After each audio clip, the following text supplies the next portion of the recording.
Highlights of the South African Off-Road Championship are proudly presented by ABSA. The Oven Fresh Biscuits 500, round 4 of the SA Off-Road Championship, presented by ABSA, recently took place in the Mafeking area. 64 production and special vehicle teams made the annual pilgrimage to the Northwest Province, and competition was expected to be tough. The area had not had rain for many months, and conditions were extremely dusty, which as always would make overtaking very difficult. For many teams who had not had a good start to the season, the event would be crucial, as it would be the last opportunity for them to get their championship campaigns underway. The morning was spent going through the usual formalities of documentation and scrutineering before the 42-kilometre prologue got underway. The GBS Nissan team has had a good run this season, and Hein Grobler is third in the production vehicle championship. Maar ons het laas jaar gesien om elke keer voor te ry nie klaar te maak nie help nie. So teruggekom met ons pas, probeer klaar maak, probeer konstant wees en dit lyk my werk hierdie jaar. So ons dis waaroor uitgaan hierdie jaar en ons vir die hele team daar kry op die einde van die jaar bo in die kampioenskap kry. En ek dink soos dit nou doen gaan ons dit dalk miskien nog reg kry. The team comprises 4 Nissan hardbody single-cab pickups and campaigns in Class D for 6-cylinder vehicles with limited modifications. They face stiff competition from father and son, Johan Martinez van der Merwe in the Chivani Colt Rodeo, who are only 1 point behind.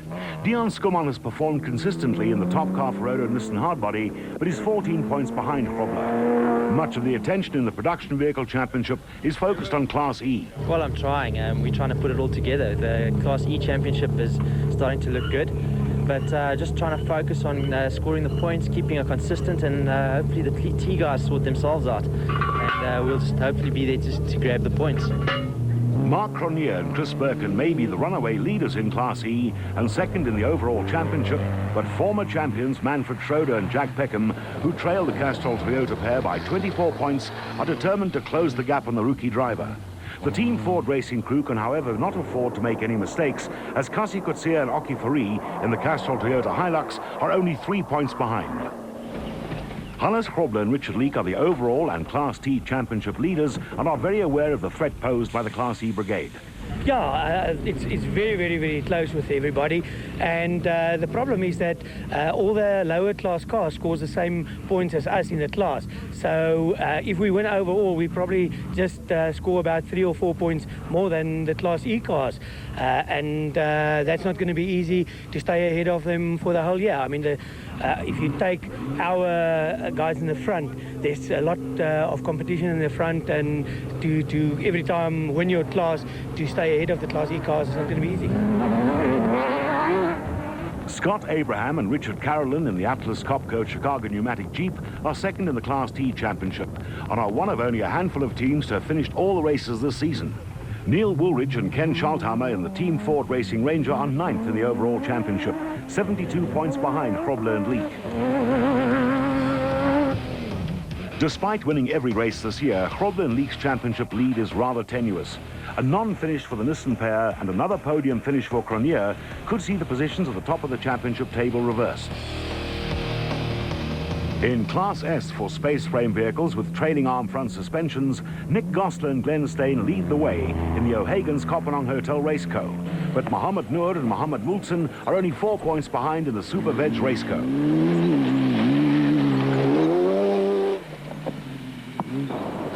Giel Nel is the overall special vehicle category and Class B championship leader in the Look Africa Truggy, but only by a few points.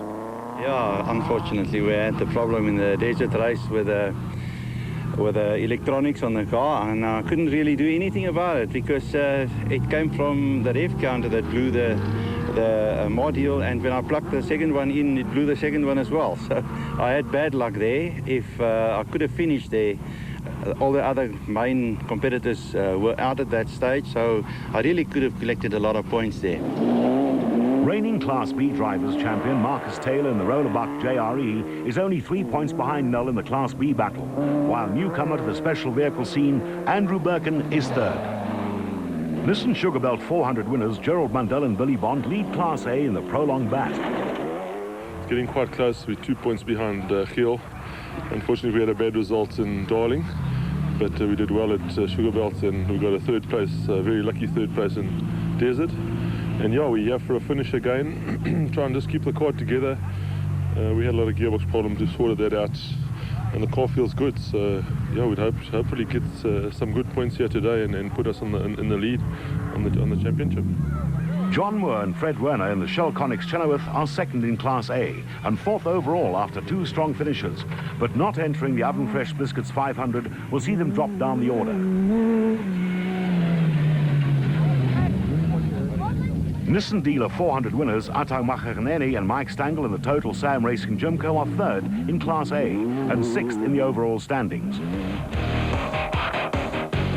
Just as in the case of the production vehicle category, vehicles from the lower class pose the biggest threat to the Class A contenders, few of whom have been able to finish races this year.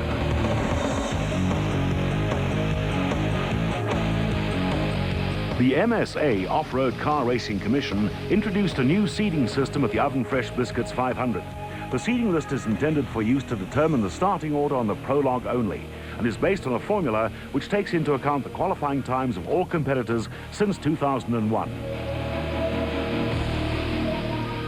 The seeding system, when we have a problem like we had at Sugarbelt where the prologue had to be cancelled, we all of a sudden realized this is the next step, and in that way we know who's fastest, we worked out the times, and it's also much more fair to the competitors where people that are equally fast are together with each other, and from that point also much safer. Fast guys don't land up behind slow cars, and it makes it a lot more competitive and a lot safer for the individual competitors concerned.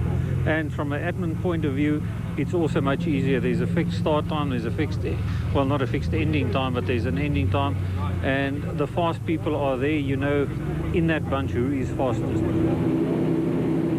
But what did the competitors think of the new system?